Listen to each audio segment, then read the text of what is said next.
Welcome to tonight's classic episode.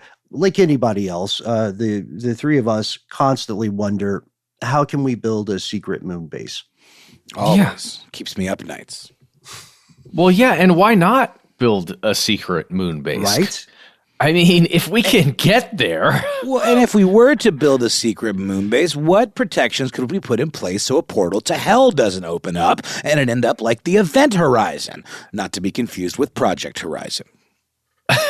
Which is the subject of our classic episode.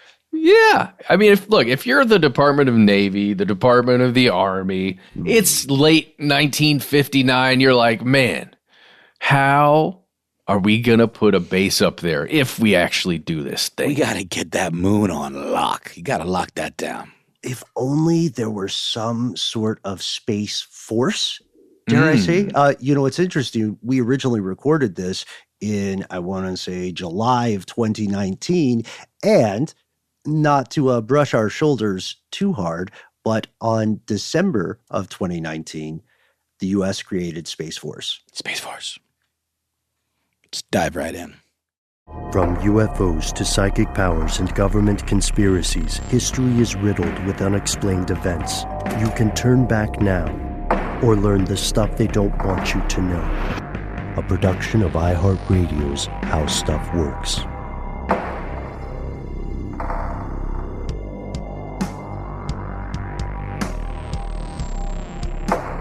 Hello, welcome back to the show. I'm sitting entirely too low right now. My name is Matt. Pump up that chair, Matt. My name is Noel. They call me Ben. We are joined as always with our super producer, Paul Mission Control Decant, who just returned from mysterious adventures.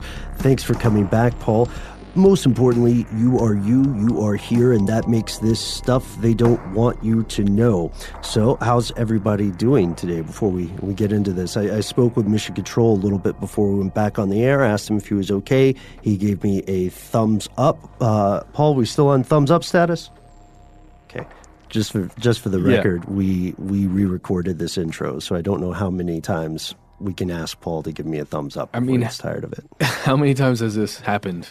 Right? I mean, infinite number of times, right? What and all the time? iterations. Yeah. Well, I was just going to tell you guys, I, for the first time, put some glow-in-the-dark planets up above the ceiling where my son sleeps. Mm-hmm. And I did that yesterday. And the one thing that's missing from that, it's got all the planets. Pluto's not included, remember. Right. But it does not have the moon.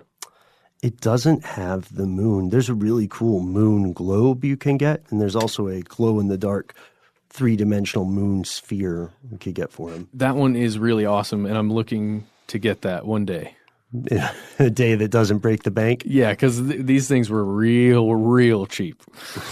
I want to get one of those cool Starry Night projector things that you just put like on the floor, and it just projects this cool galaxy onto the ceiling all around your room.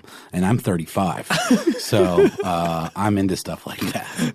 That actually sounds amazing. Yeah, I love night projections. I have some stuff like that at my the place where I currently live. I thought you were going to say my other residence. Yes, a place where I live, which is a real place. How are things going where you live? What do you think about space exploration? Today we're exploring a strange story about the moon, and we'd like to hear from you. So if the spirit so moves you while you listen to today's show, feel free to pause it. We'll be here when you get back, and give us a call with your thoughts directly, your visceral hot takes, your off-the-cuff stuff that you wouldn't say to anyone other than us and your fellow listeners. Or like a machine facsimile of us. Yeah, your innermost thoughts. Mm-hmm. Spill them. Yeah, along with your social security number, a list of your fears, your blood type.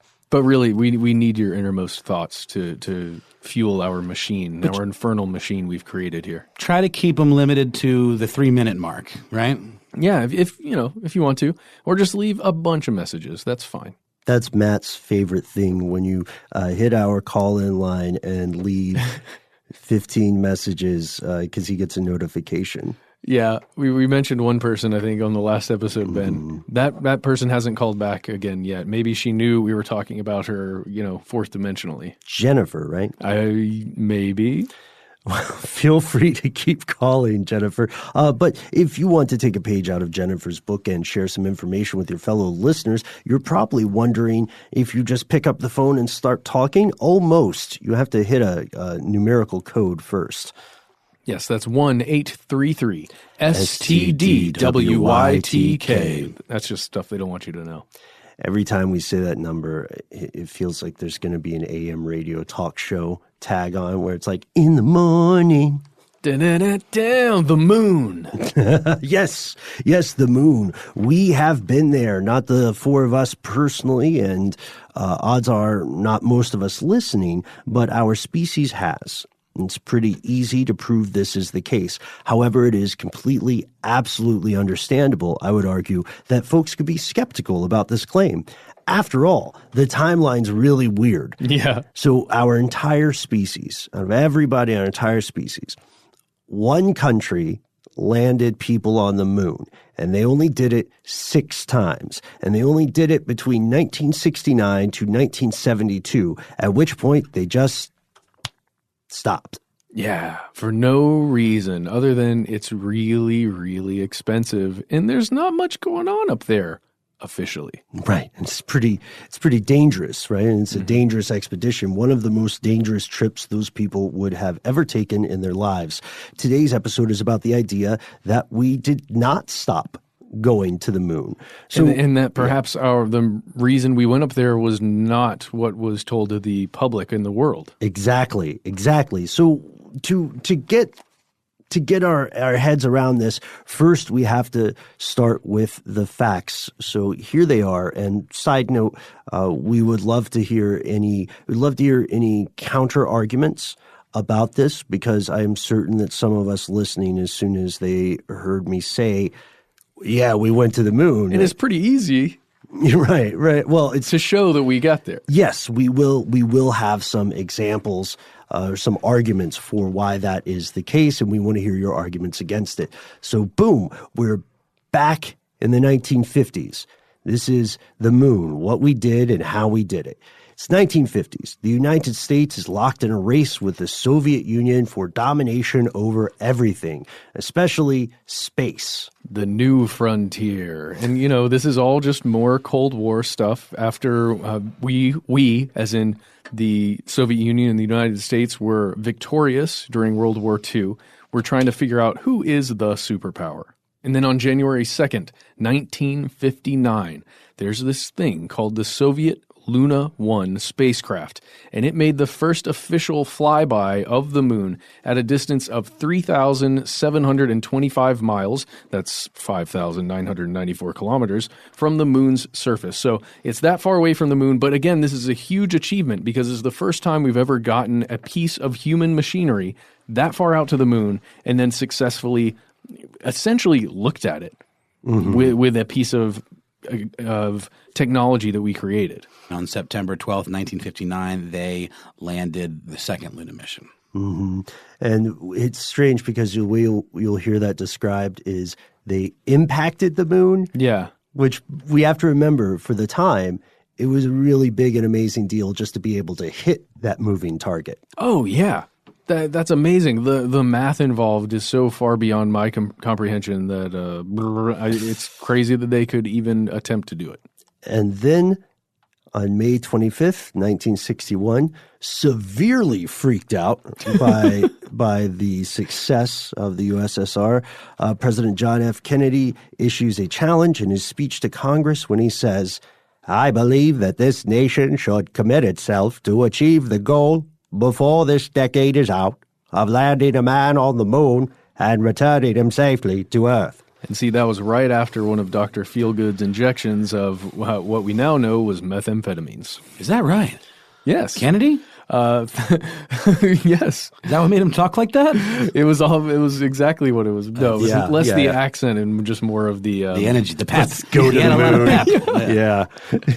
He was already there. He was already on the moon looking down. They were like, "Sir, income inequality remains a problem. The nation is embroiled in racial disparity and tension." And he's like, "The moon."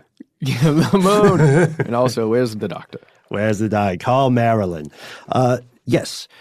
This leads to a series of things we're going to walk through them pretty quickly. Before we had the Apollo program, we had something called the U.S. Ranger program. This ran from 61 to 65. It sent 9 missions to the moon. There were no people on them. This was all machinery.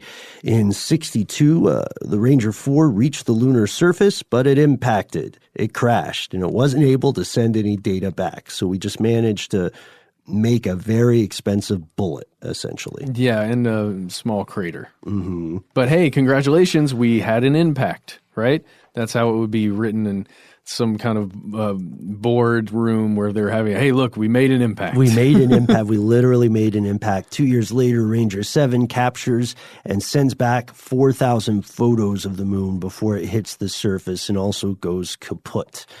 The next big step was to land something without crashing. Yes, good idea. Again, much more difficult than you could ever imagine. However, here's the thing. The Soviets, again, like they did before, beat us out, the Americans, of course, by touching down the Luna 9. So they're at the 9th iteration of the Luna at this point on February 3rd, 1966. But here's the thing, though. The American side, again, of this Cold War, we weren't very far behind. The Surveyor 1 mission, this is a new craft or new, part of the program, it made a controlled landing on the moon about 3 months later. So here we are, 1966. Both the Soviets and the United States have landed things successfully there. And this all leads up to the big ticket item, the big tent, right? The big temple, the milestone of lunar exploration, which is landing a spacecraft with people on it on the lunar surface. And hopefully getting them back to Earth somehow. Well, let's not be hasty. Let's not be hasty. One step at a time. Okay. It's kind of like Gattaca, you know? How far are you going to get if you save all your energy for the swim back? You're right. This was way before Gattaca, but it's a good film. All these steps were leading to this. And it was a bloody path. It was not a situation where it's all angel farts and trumpets and harps and stuff. Tragedy struck during a test on January 27th, 1967. A fire swept through the Apollo command module, killing 3 astronauts, and NASA named the test Apollo 1 to honor the crew. And then we get to the manned lunar landings. They all take place again between 1969 and 1972. They're all part of the Apollo program. They all come from the U.S. The most popular one, the one that changed history forever, was the July 20th, 1969 moon landing when Neil Armstrong and longtime friend of the show, Buzz Dr. Rendezvous Aldrin, land on the lunar surface. It's followed by 5 other crewed missions. The astronauts who first touch on the moon's surface have to go way out of the way. This is so dangerous. They have to travel 383,000 kilometers roughly just to reach the moon. They have to survive landing. They have to survive being on the moon. They have to make it. They have to take off from the moon. They have to take off from the moon, which people forget. Yeah. And then they have to make it back to Earth, preferably alive. You missed a step. They got a rendezvous after taking off from the moon with the other spacecraft that's going around the moon.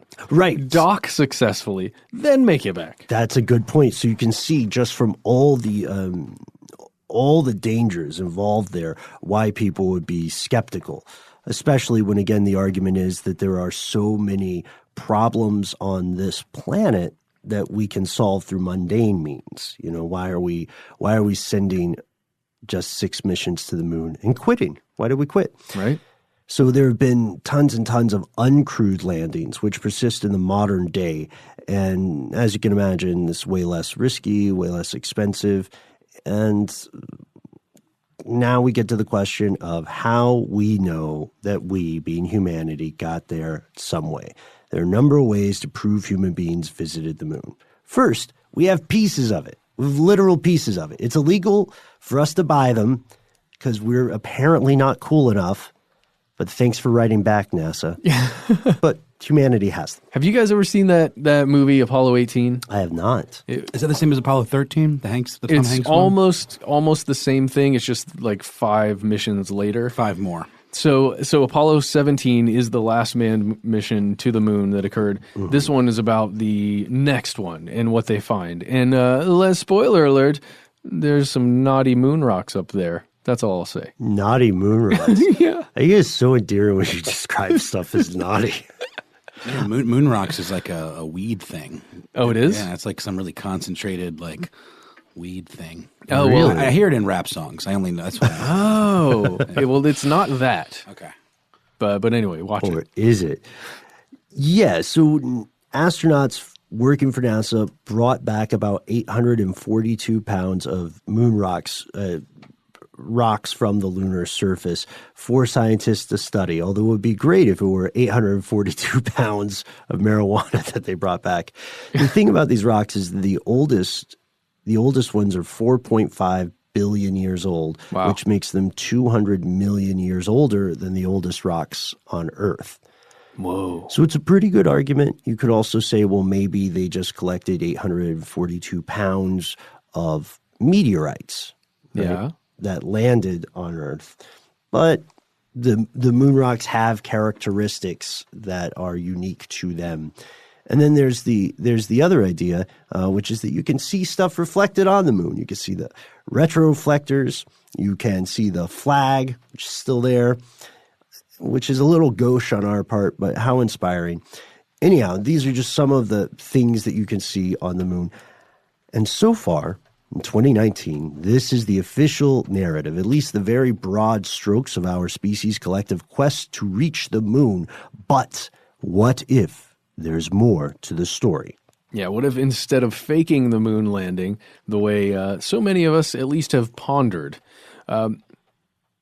what if there's more to the mission than what the public had been led to believe? What if we had a whole other ulterior motive just by even imagining going up to the moon? And what if we did something crazy? Well, we'll explore that concept when we get back from a quick sponsor break.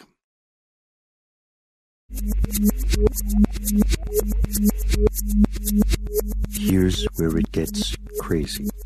We absolutely planned more stuff. By we, at this point, we don't mean the human species. We mean the U.S. government. We planned a ton of very strange things we did not tell anyone. We would like to reveal one of those plans on the air today, something called Project Horizon. All the way back in 1958 or 59, 10 or more years before the first lunar landing, Uncle Sam was already planning to build a permanent lunar base. They listed the requirements like this. So here's the quote. The lunar outpost is required to develop and protect potential United States interests on the moon, to develop techniques in moon-based surveillance of the Earth and space, in communications, relay, and in operations on the surface of the moon, to serve as a base for exploration of the moon, for future exploration into space, and for military operations on the moon if required, and to support scientific investigation on the moon. What? Very, very moon-based document here. Well, yeah, but again, we're talking about having a military, like a ready-to-go military outpost on the moon in 1958. Jeez, I mean, that's like a pretty big leap. But I guess anytime we're conquering anything, we're doing it for military purposes, right? Like, why bother sending humans to the moon just so we can have the bragging rights if we're not going to actually use it to blow people up in some way, right? I guess so. And just to give you a little background on what we're reading from, this is an unclassified secret document that we found on history.army.mil. It's entitled Project Horizon, Volume 1, Summary and Supporting Considerations. And we have a little more about the background of this project. Yeah. No, I know a lot of us are titillated by the titling there. Yeah. If you are still awake after hearing that title, this was the brainchild of a Lieutenant General Arthur G. Trudeau, who was the U.S. Army's Chief of Research and Development. The project had two components. First, the publicly acknowledged idea, which is very, very Star Trek, very post-scarcity economy, right? That's exactly what it is. To boldly go where no one has gone before, to explore space for the betterment of mankind, to develop new and better technology. Again, for the betterment of mankind. Right. To explore strange new places, right? But below the surface, the true purpose of Project Horizon and many similar projects in the secret thing, what people said when all the doors were closed and the monitors were turned off, was to create a situation where they could have military superiority in the Cold War, military superiority in space through nuclear weaponry. They weren't going to just put people on the moon. They wanted to put nukes there. By permanently occupying the moon, and more importantly, by getting there before Soviet forces did, the U.S. could say, we own this now, and the moon and all that it holds, or any use that it has, is now ours. And this could be useful on a multitude of fronts. First, you have, in many ways, you have the potential for an obscene level of air superiority. Oh, yeah. You can also restrict you can restrict anyone from accessing space. Yeah, that's huge.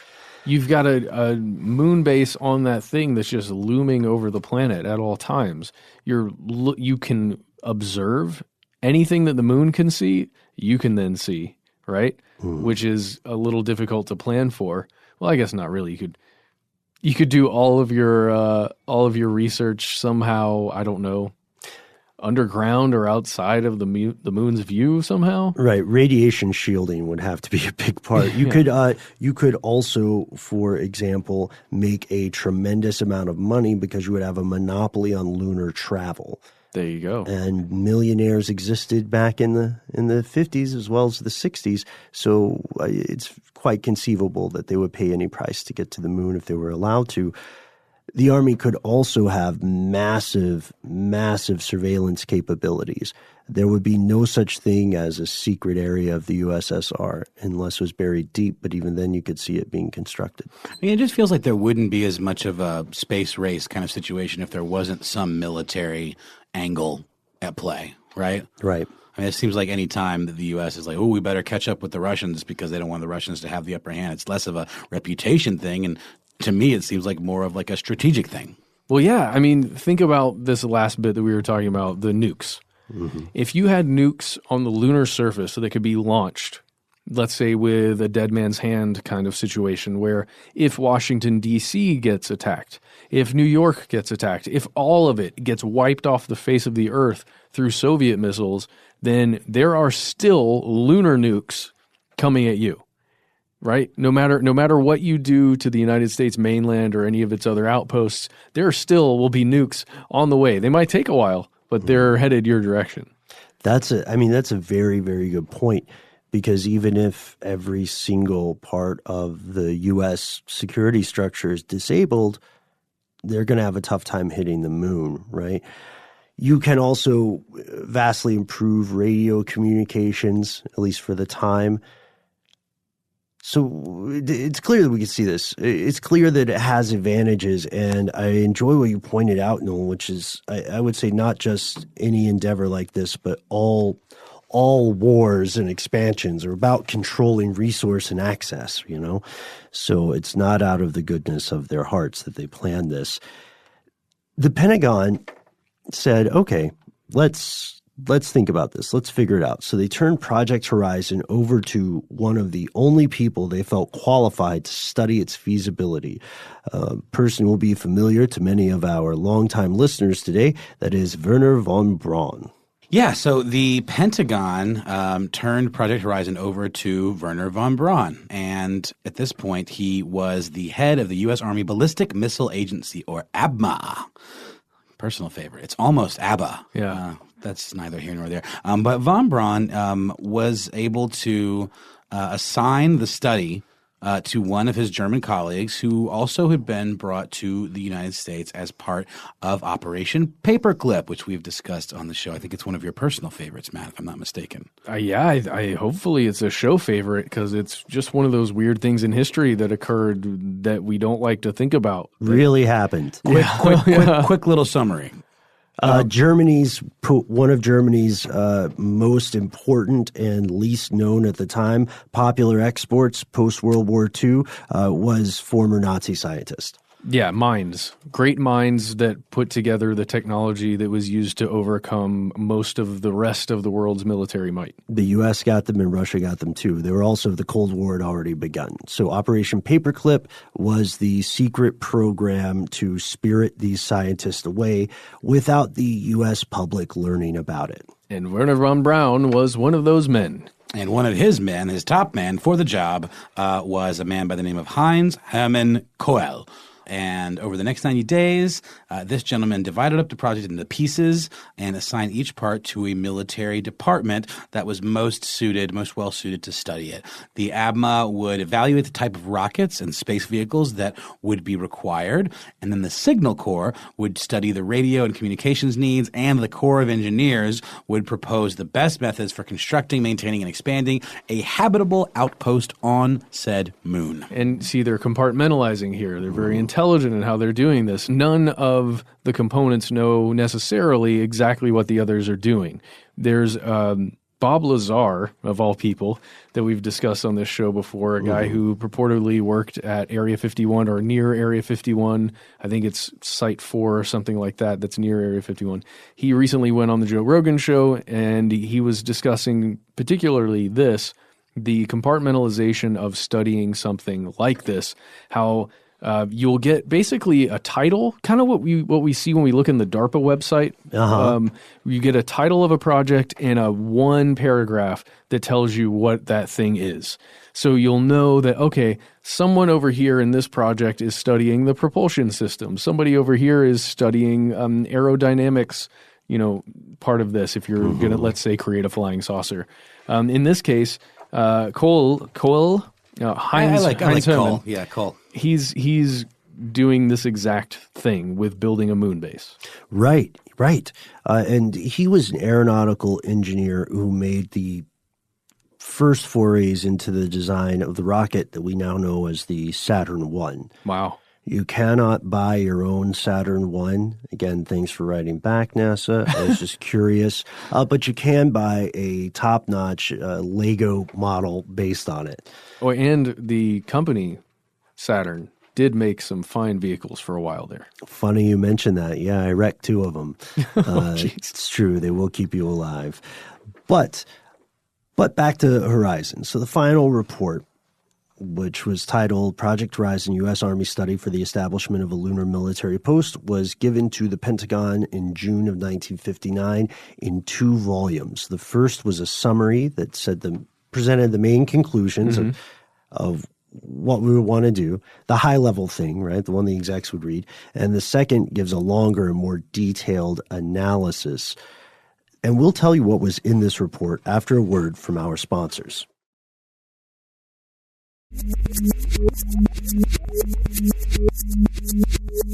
Okay, so first things first. This is written during the Cold War. This is top secret. If you told most of the world, hi, we're going to take over the moon, we're going to put nuclear weapons on it, USA, the world would not react well. So they emphasize the secrecy, but also they emphasize the grave nature of the problem. This is this is phrased as a inevitable, indeed the only path to salvation for the United States or to continued stability. And they say the political implications of our failure to be first in space are a matter of public record. This failure has reflected adversely on United States scientific and political leadership to some extent. We have recovered the loss. However, once having been second best in the eyes of the world's population, we are not now in a position to afford being second on any other major step in space. The results of failure to first place man on an extraterrestrial base will raise grave political questions and at the same time lower U.S. prestige and influence. There you go. I imagine a general perhaps pacing back and forth, again, in a giant room filled with officials and scientists and other military personnel, just giving that speech. I get a very Dr. Strangelove vibe out of this because this sort of answers the question that I posed originally, which is, why would you focus on the moon when there are so many things we could fix here on Earth? And they've changed the nature of the argument to say that if we want to fix anything on Earth, we have to, for the respect. Yeah. We have to. Ben's doing double mafia hands right now. Thank you. For the respect, we have to get to the moon. We've been number 2 on several of these other big things. The first satellite, the first successful, lunar orbiting. First person in space to return. Yeah. I mean, they're like, guys, we need that base now. And who knows how many other cosmonauts were just the first people in space who didn't make it back, right? Yeah. So then the report turns to the question whether a crewed moon base with actual people on it is something that we can afford and something that we could actually do. Yeah. So if money is no object, can we think our way around this? If money is an object, the conversation always turns to it eventually, then how much money is too much? How much is just enough? Well, yeah, when you're thinking about something as high level and conceptual as this, the first thing you do is, well, if we were going to use everything that's available to us right now, all the technology, how much would it cost, right? That's one of the major things. How much would it cost using this stuff, and would that make sense for us? It made the assumption, like when it was first starting out, this Project Horizon, that they would be able to use existing technology to do everything, at least in the beginning. Yes, in the beginning. That's where everything seems so great, Yeah. in the beginning. But here's the thing. They're already working on some technology that wasn't currently available. It was basically the R&D side of what we imagine propulsion will be like. The dude, Cole, whoever's Herman, he was working on a liquid hydrogen rocket, a liquid hydrogen fueled rocket that could potentially get us there. And again, they're going back to this idea that we have to make the entire thing modular, starting out really small. So the first time we land there on the moon and we're going to start an outpost, we put a tiny little thing down there that's not going to be fully functional, essentially. It's just going to be a little outpost that we're going to continue to build each time we go back. We're not just going to get there and plant a base on the moon. And we're also not going to throw anything away if we can help it. It'll all eventually become a piece of this outpost, right? Exactly. So the idea here is that they could start getting their collective ducks in a row in 1964, and they even thought about how this would be designed. The basic building block for the outpost would be these metal cylindrical tanks, 3 meters or 10 feet in diameter and 20 feet or 6.1 meters long. And 2 nuclear reactors would also be built there. They're they're transporting nuclear reactors. It's weird. They're not building it. It feels like Legos to me, like nuclear reactor parts that you kind of put into place. Right. IKEA style assembly. But did you ever play that? Let's think about it this way. Did you ever play that game where you had to have a relay with a egg in a spoon? Yes. Mouth? I had never done with it. That's a brutal variation. When you imagine running, either one will work, mouth or the spoon. Imagine. Oh, no, I'm sorry. Holding the spoon in your mouth is what I meant. Oh, okay. Yeah. Well, either way, imagine that egg is a nuclear bomb, and imagine the run is running from Earth to the moon. That's insane. That's what they were proposing. Yeah. And then they were going to, again, it's so crazy to me. It's not even getting to the moon. It's the last jump from the orbit of the moon to the surface of the moon with a nuke or a nuclear, at least nuclear material, material that is radioactive in that way. Right. So the idea was, okay, we'll figure out the details. We'll take these nuclear reactors. They'll provide shielding and power for the operation of the initial quarters and the equipment we use to make the permanent facility. We'll use every empty cargo or propellant container to store more supplies, life essentials, and, of course, weapons. Shh, don't tell anyone. Gotta have those space guns. Gotta have your space guns, yeah. I mean, honestly, what they didn't have lasers, you know, they were really developing guns that could fire in space. As we learned in another episode, yes, there was a pistol right on board with the Apollo program. Yeah, there was a pistol with the Apollo program with the lander. Yes, right, just in case. Yeah, and I think cosmonauts had something like that too, if they landed in territory where they might be attacked by wildlife. Oh, so it was really about coming back to Earth, right? It was about coming back. It was about coming back, but they knew they would have to have some kind of weapon, if not a projectile weapon. They would have to invent something. That's a big wink there, by the way, just for me.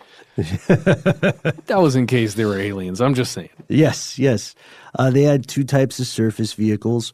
One was lifting, digging, scraping, because naturally you would end up mining, right, for long-term viability.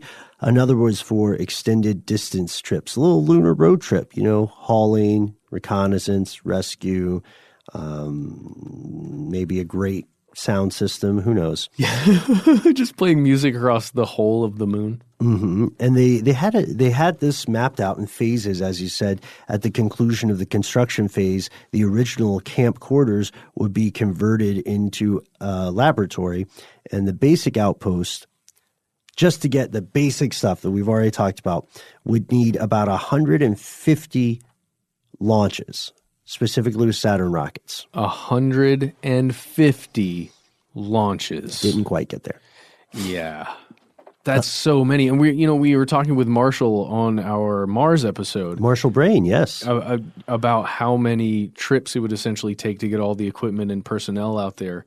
And it was a lot, but the simple proposition of saying we need to launch rockets that cost X amount of dollars 150 times in order to establish this moon base. Mm-hmm. Wow. And then also another 64 launches every year to keep it supplied and to rotate crew members back and forth. So the idea was that in a perfect world, the people wouldn't be spending their entire lives keeping nuclear weapons at the ready on the moon. Yeah. Yikes. See, that's the tenuous grip, though. We managed as a species to officially do this kind of trip only 6 times. Yes. Ever. With a tiny crew. And in the post-World War II economic boom of the U.S., getting people to the moon now, like what happens if you're on the moon and nuclear war breaks out in the U.S. or, you know, in the world entire, right? Yeah. What do? I guess you start counting how many days or months worth of food you have left? Yeah. Yeah. Well, in this case, you're talking about 10 to 20 personnel that they wanted to have in this base at any time. And that's a minimum. They wanted a minimum of 10 to 20 personnel to run this thing. I don't know. They also started game planning how to survive on-the-ground attacks from Soviet forces. They wanted to surround this thing with claymore mines that would poke holes in pressure suits. Ooh, yeah, that sounds scary.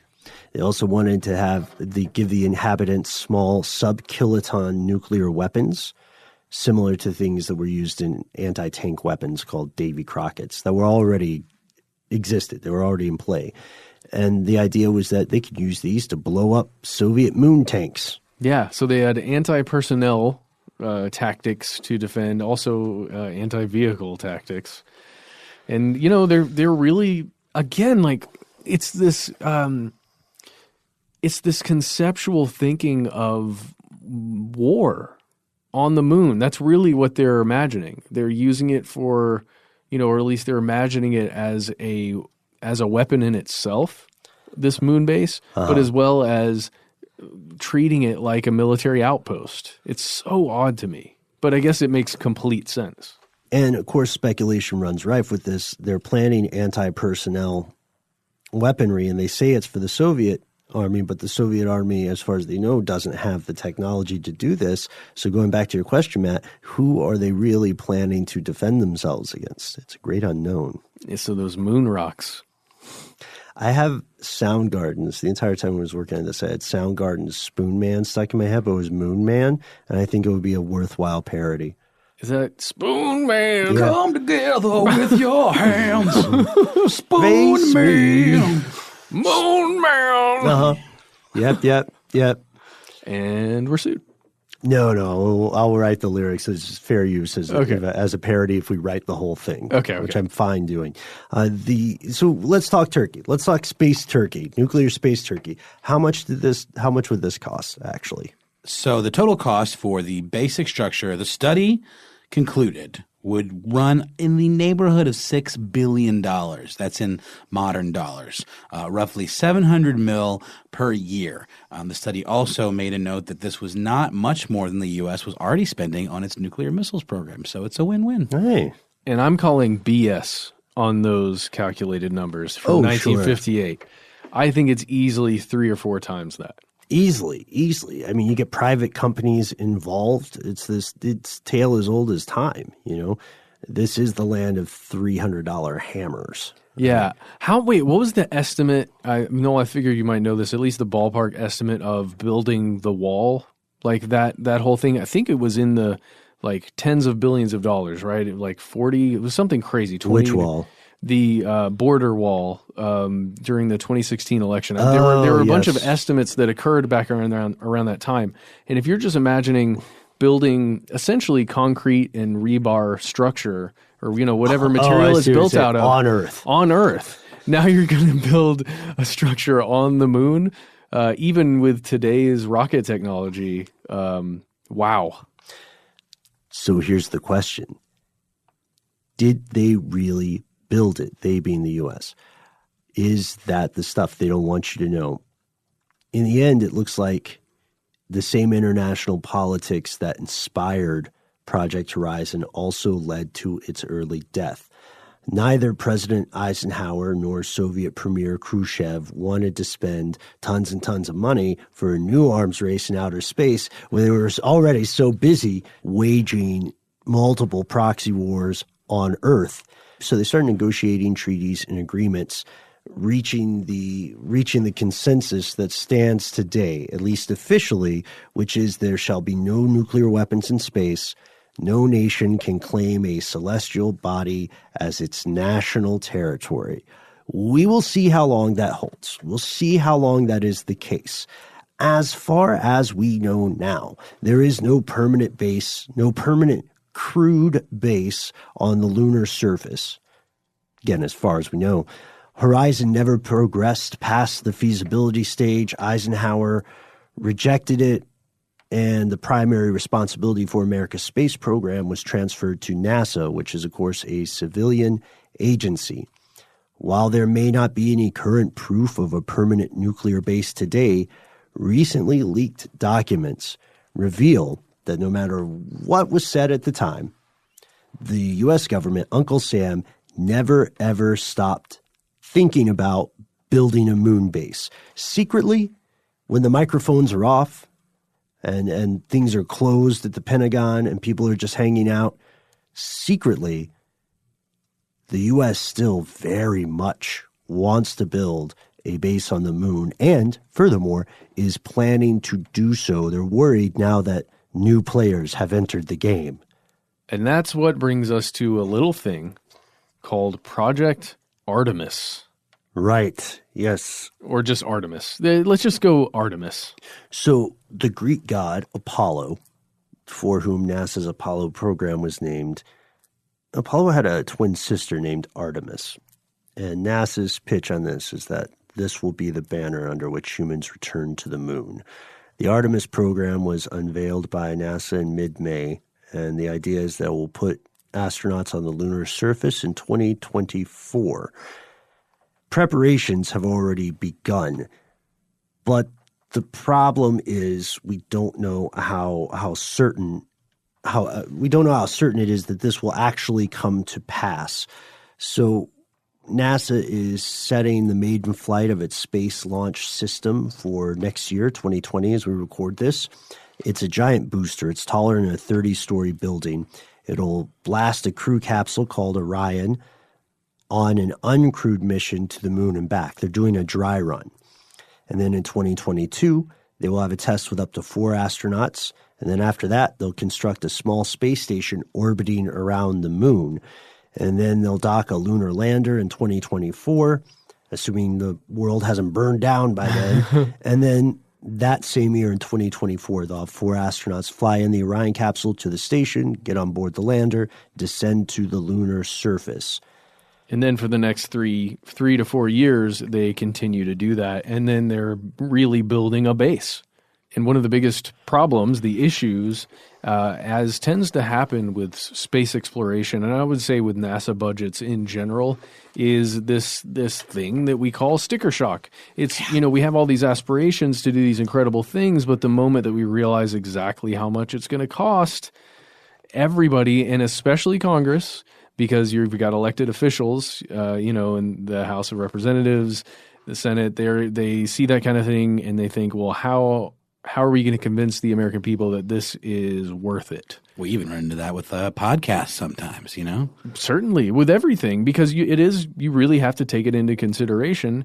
In this case, I guess the biggest pro-con thing that you put up there is if it does cost this much, we have to be at least achieving something that is worthwhile for us, both as investors and as a species.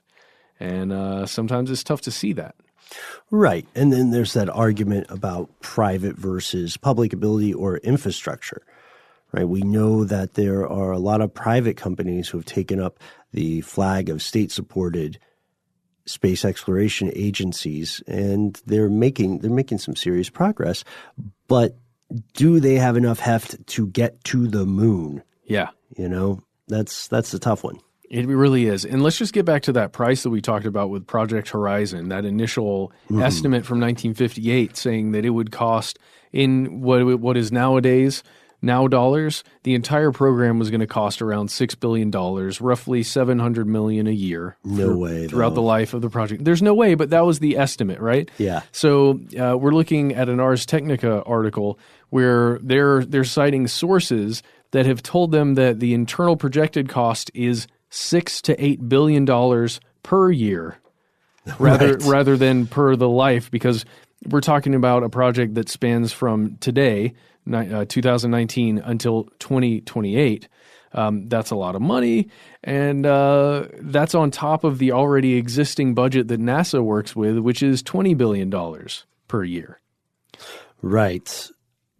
Which, again, they have problems getting funding for that a lot of the time. So let's be clear about that. According to the internal estimates, the cost of the Artemis project is not 6 to 8 billion a year. It's 26 to 28 billion a year. Which is because of the NASA budget, which is 20. Yeah, got it. Yeah, so it's sticker shock for sure. The question is if it's worth it. If there is a possibility of building a sustainable lunar colony of any sort, then there's literally no price you can put on it. There is no way to equate in numbers, and I know more capitalistic people hate this idea that some things can't be bought, but there is no way to equate with numbers the value of having a second franchise of humanity. Just in case. Or in many cases, but arguably just before the old house burns down. You know what I mean? And I'm not saying that Earth is doomed, but I am saying it is good to have some insurance. We're not doing a real great job at making sure we try and keep everything running swell down here. That's true. We're also pretty in the dark still about how a human population would reproduce and grow in a lunar environment. Yeah. The gravity is so much lower. You're exposed to a ton of radiation. We don't know. We've never seen a child created and born on the moon. There are a lot of unknowns, and $26 to $28 billion is a high price to pay for. I mean, what if we do all this? What if our species does all this, and it turns out that for one unforeseen reason or another, it is completely impossible for people to live on the moon? Can we just to that point, Ben, of how long people would need to be on the moon to really understand having a child there, having generations who live on the moon for at least an extended period of time. Mm-hmm. Let's just talk about the length that the crew of Apollo 17, the final Apollo mission, actually stayed on the moon at one time. How long was it? 74 hours, 59 minutes, 38 seconds. That is the longest amount of time anyone has spent on the moon. So we're basing it... that's what we're basing it on. A crazy weekend on the moon. It's like when someone goes to Las Vegas for a weekend and they say, I love it here. I want to live here. Yeah. Well, albeit that's with suits and technology from the late 60s, early 70s. But still, I don't know. The human body, how well is it going to do for months at a time if you've got a stint on the moon? The human body is custom made for a very specific environment. That's a problem. And when you first said that was with the suits and technologies at the time, I thought we were still talking about Vegas. So. Gotcha. We've been through this before, I think, but you two would both be game for a moon stint, right? Yes. The calculus is a little different now that I have wife and son, but... Right. I think if he was game, and my wife was game, we would do a family lunar mission. A moon stint? Yeah. You have the first Moon Boy. That's right. Moon Boy, Ryder. You're going to do this. Moon Boy is also an obscure Marvel Comics character. So. Oh, TM, Ryder. Sorry, we can't use that. We'll have to get a different one. He can be Lil Moon Rock. That's not bad.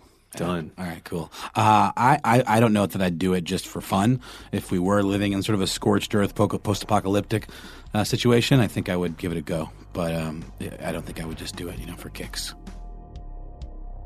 And that's our classic episode for this evening. We can't wait to hear your thoughts. That's right. Let us know what you think. You can reach us at the handle Conspiracy Stuff, where we exist on Facebook, X, and YouTube. On Instagram and TikTok, we're Conspiracy Stuff Show. If you want to call us, dial 1-833-STDWYTK. That's our voicemail system. You've got 3 minutes. Give yourself a cool nickname and let us know if we can use your name and message on the air. If you got more to say than can fit in that voicemail, why not instead send us a good old-fashioned email? We are the entities that read every single piece of correspondence we receive. Be aware, yet not afraid. Sometimes the void writes back. Conspiracy@iHeartRadio.com.